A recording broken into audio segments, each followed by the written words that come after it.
जय गणपति की। श्री कृष्ण भगवान की जय। आज पौष कृष्ण एकादशी सफला एकादशी कथा अथ पौष कृष्ण सफला एकादशी कथारम्भः।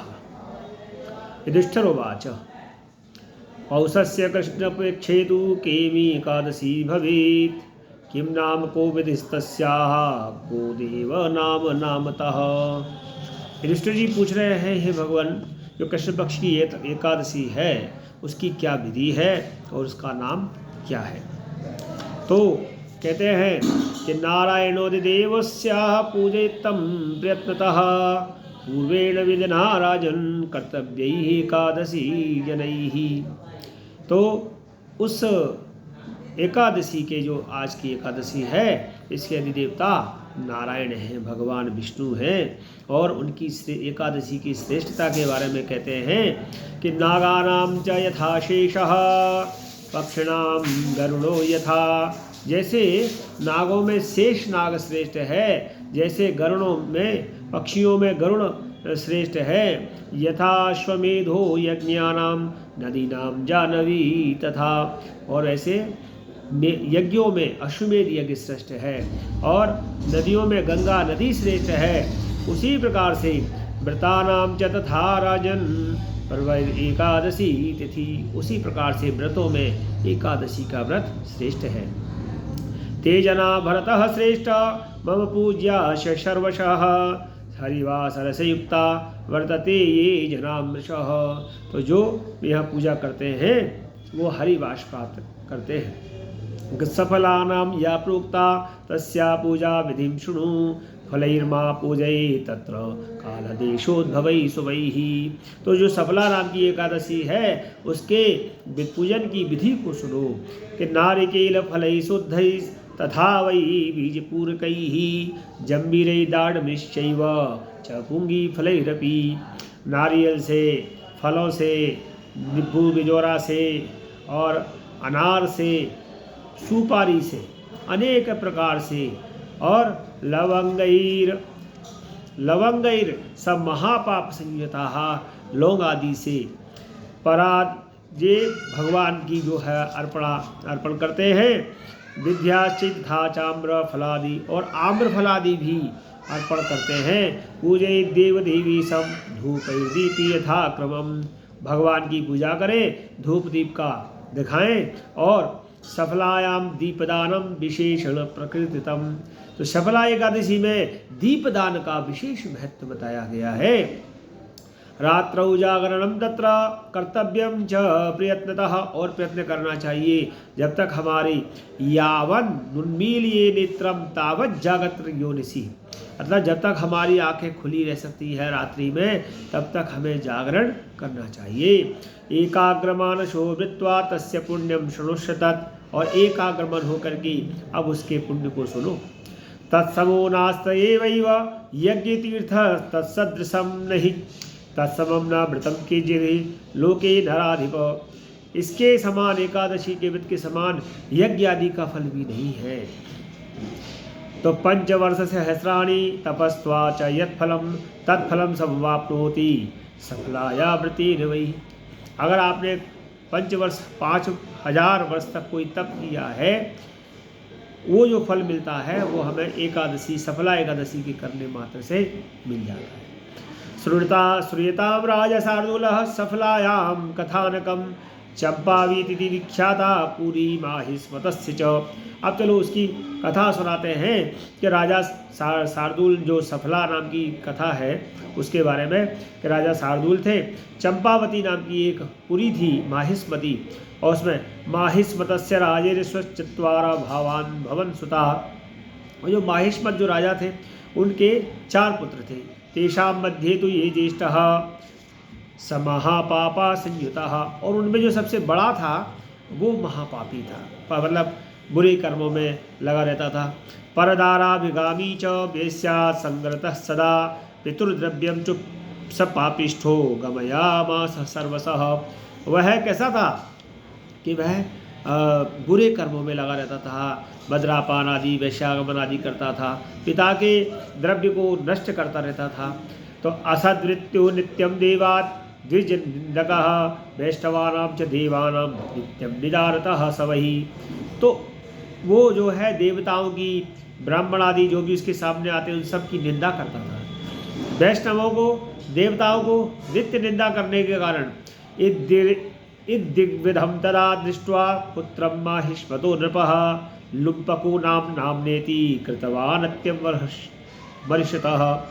अब उसकी ऐसी गतिविधियां देख करके वो बुरे कर्म करता है, निंदा करता है और पुण्य नहीं करता है, तो उसके पिता महिष्मत ने उसका नाम लुम्पक रख दिया, लुम्पक। तो लुम्पको नाम नामनेति। तो राजा निष्कासितोस्तेन पिता पित्रा चैवा बंधुवी परिवारजनैः सर्वैस्त्यक्तो राज्ञो भयादितिः। अब क्या हुआ कि जब वो लुम्पक नाम का जो उसका पुत्र है बुरे कर्मों में लगा था, तो राजा ने उसको निष्कासित कर दिया, यानी अपने राज्य से निकाल दिया। परिवारजनैः सर्वैस्त्यक्तो, और परिवार के लोगों ने भी, पिता जब राजा ने त्याग दिया तो उन्होंने भी उसको त्याग दिया। लुम्पकोऽपि तथा त्यक्तश्चायामाहे कलह मया अत्र किं प्रकर्तव्यः त्यक्तः पित्रा च बान्धवैः। अब मैं यहाँ क्या करूँ? अब लुम्पक सोचने लगा, मैं यहाँ क्या करूँ? जब मेरे पिता ने और मेरे भाई बंधुओं ने मुझे त्याग दिया है, तो अब मैं यहाँ क्या करूँ? तो इति चिंता परो भूत्वा पापे तदा करूत मया तु गमनम कार्यम वनयुक्ता पुरी पितुः। तो ऐसा सोच करके कि अब मैं यहाँ क्या करूँ, मन में विचार करते हुए पिता की पुरी को, पिता के नगर को छोड़कर वन को चला गया। और दिवावने चरिष्यामि रात्रा वापि पितुः पुरम तस्मादान पितुः सर्वम व्यापस्ये पुरम निशिः। तो उसने कहा दिन भर मैं वन में विचरण करूँगा और रात्रि में फिर पिता के नगर में आ जाऊँगा। यहाँ आकर के रात्रि में क्या करूँगा? रात्रि में उसका कर्म क्या था? तो वो क्या करता है कि रात्रि में मैं तस्मा व्यापा, इससे मतलब वहाँ रात्रि में आकर पिता के नगर में चोरी करूँगा, ऐसा उसने फिर से मन में, और उपद्रव करूँगा ऐसा मन में विचार कर लिया। इत्येवं श्रीमतिं कृत्वा लम्पको देवपातितः निजगाम पुरास्तद्गतसोऽस गहनं वनम। ऐसा सोच के गहरे वन में चला गया, जंगल में चला गया। दिन भर जंगल में रहता एक पीपल के नीचे, और रात्रि में आकर के फिर वही करता कि जीव घात करो नित्यम स्तेय परायणः सर्वम वनचरम तेन भूषितम पाप कर्मणः। प्रतिदिन अब दिन भर वहाँ रहेगा तो क्या करता था? जीव जंतुओं को मार के खा लेता, फल खा लेता, ऐसा करके उसने अपना जीवन बिताया। फिर गृहीतश्च परित्यक्तो राज्ञो माहिष्मतेर्भयात् जन्मांतरीय पापेन राजभ्रष्ट स पापकृतः। और इस प्रकार से वो भ्रष्ट हो गया। माहिष्मति जो राजा है, वो उसके डर से लोग जो है उसको छोड़ देते थे, क्योंकि वो लोगों के साथ उपद्रव करता था तो पकड़ा भी जाता था। लेकिन उसके पिता के वजह से कि ये माहिष्मति का पुत्र है, उसे छोड़ देते थे। आमिषा विरतो नित्यम वै फलपुच्छकः आश्रमस्तस्य दुष्टस्य वासुदेव सम्मतः। अब क्या हुआ कि वह जो भगवान वासुदेव हैं वो उनके उससे सम्मत हो, ऐसा सोचने लगा। तब उसने क्या किया कि तत्रैव निवसश्चाप्सौ लुम्पकः पापोद्यमान एवं कालक्रमेण वसस्तस्य पापिनः। एक दिन क्या हुआ कि वो धीरे धीरे वृद्ध हो गया, तो उसकी कमाने की क्षमता जो है वो कम हो गई और ये बहुत ज़्यादा पीड़ित हो गया। अब जब वहाँ पे वन में विचरण कर रहा था तो तत्रैव निवासश्च लुम्पकः पापोद्यमान एवं कालक्रमेण वसस्तस्य पापिनः दुष्क्रमनिरतस्यास्त कुर्वन्तु कर्मनिन्दितं पौषस्य कृष्णपक्षे तु साम्प्रतं सफलादनम। अब जब वो बहुत पीड़ित था, एक वृक्ष के नीचे बैठा, तो उस दिन वो कुछ कर नहीं पा रहा था, उसके शरीर में बिल्कुल शक्ति नहीं थी। 10वीं का दिन था और पौष कृष्ण एकादशी, सफला एकादशी का आगमन था। तो लुम्पको वस्त्रहीरो वै निश्चेष्टो ह्यभवता पीडयामानस्तु शीतेन अश्वत्थस्य समीपतः। अब लुम्पक जो उस समय ठंड बहुत थी, इस समय ठंड का महीना है ना, तो ठंड बहुत थी और उसके पास वस्त्र भी नहीं थे। तो वस्त्र नहीं थे और पीपल, जो अश्वत्थ कहते हैं पीपल को, उसके नीचे वो बैठा बैठा काँप रहा था, ठंड में कुपर रहा था और सारी रात वो ऐसे ही निकल गया। न निद्रा न सुखम तस्य गत प्राण इवा भवत। ऐसा लग रहा था कि अब इसके प्राण चले जाएंगे और उसको नींद भी नहीं आई, कोई सुख भी नहीं मिला।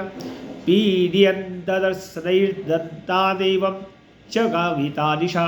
अब ठंड से क्या हो रहा है, उसके दांत काँप रहे थे, टर कर रहे थे। भानुदयोपि तस्य स्था न संज्ञाम समझायत। अब प्रातःकाल हुआ, सूर्योदय हुआ। लुम्पको गतः संगस्तु सफला दिवशी तदा मध्याह्ने समय प्राप्ति संज्ञाम लेवी स लुम्पकः। अब सूर्योदय हुआ तो थोड़ा सा उठने की उसने कोशिश की और प्रयास किया। दिन के मध्याह्न में चैतन्यता आई उसे में। चैतन्य होने के बाद लुम्पक क्षण भर के लिए आसन से उठा और फिर गिरा, फिर बार बार उठा और गिरा, चलने की कोशिश की।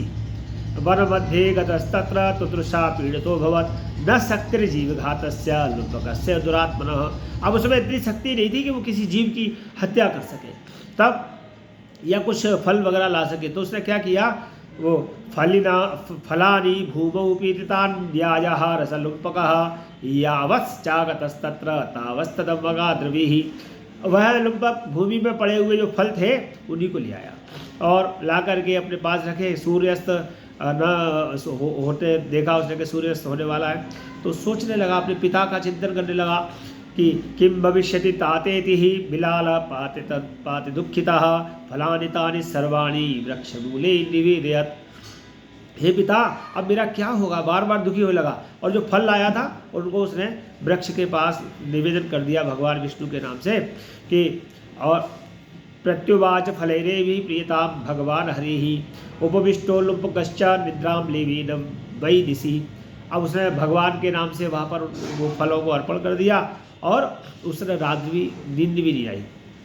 तेन जागरणम जातम भगवान मधुसूदन फलानां पूजनम मेने सफलाया तथाव्रतम। अब जो उसने फल भगवान को अर्पण कर दिए और फली का सेवन करा और रात भर फिर जगता रहा, उसके कारण क्या हुआ, वो सफला एकादशी का जो है उस दिन पूरा उसका बिना सोचे उसका व्रत हो गया। तो कृते वेव लुम्पकेन यस्माका दद्रत्वम तेन व्रत प्रभावेन प्राप्तम राज्यमकंटक।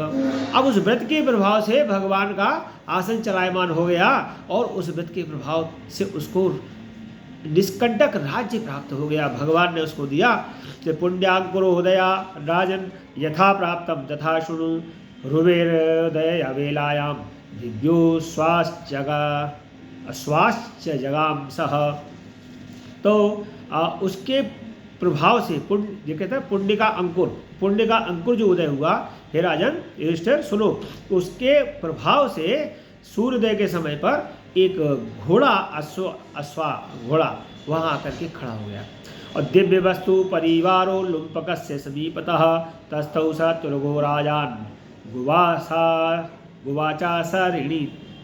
अब आकाशवाणी हुई वहाँ से, हे राजा के पुत्र, वासुदेव के प्रभाव से सफला एकादशी के व्रत तुमने जो किया है उसके कारण भगवान ने तुमको निष्कंटक राज्य का वरदान दिया है। ऐसी आदत तो प्राप्नुहितु नृपसुतम स्वराज्यम हितकंटकम वासुदेव प्रसादेन सफलाया प्रभावतः।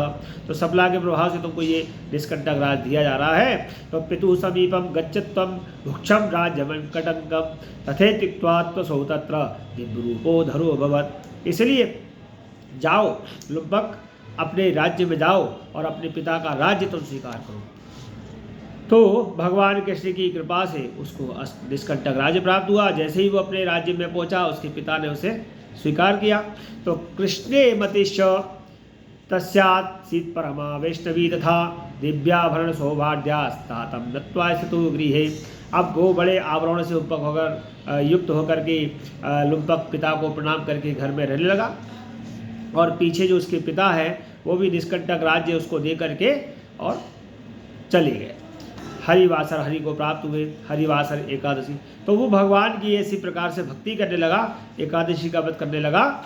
हरिवासर सल्लीलो विष्णु भक्ति सदा मनोज्ञस्त पुत्राः त्रिदादा कृष्ण प्रदातः। और भगवान कृष्ण की सेवा में इस प्रकार से वो हमेशा एकादशी का व्रत करता रहा। ततः सा वार्धके राज्ये प्राप्ते पुत्रम निवेश च वनं गतः संज्ञात्मा विष्णु भक्ति प्रायणः। अब धीरे धीरे वो भी वृद्धावस्था को प्राप्त हुआ, तो उसने भी भगवान का व्रत करने के पश्चात उसकी जो है वो 4 संतानें हुई और अपनी संतानों को वह उस अपना राज्य अपने पुत्र को दे करके वन में चला गया। इस प्रकार उसने इस व्रत के आचरण को किया। तो वे मनुष्य संसार में धन्य हैं जो सफला के व्रत करते हैं और उसी जन्म में मोक्ष को प्राप्त हो जाएंगे, इसमें कोई संदेह नहीं है।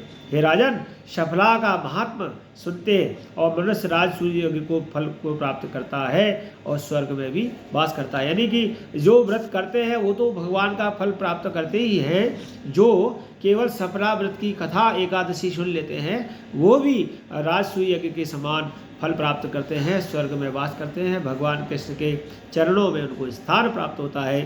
श्री कृष्ण गोविंद हरे मुरारे, हे नाथ नारायण वासुदेवा। बोलो जय गणपति महाराज की।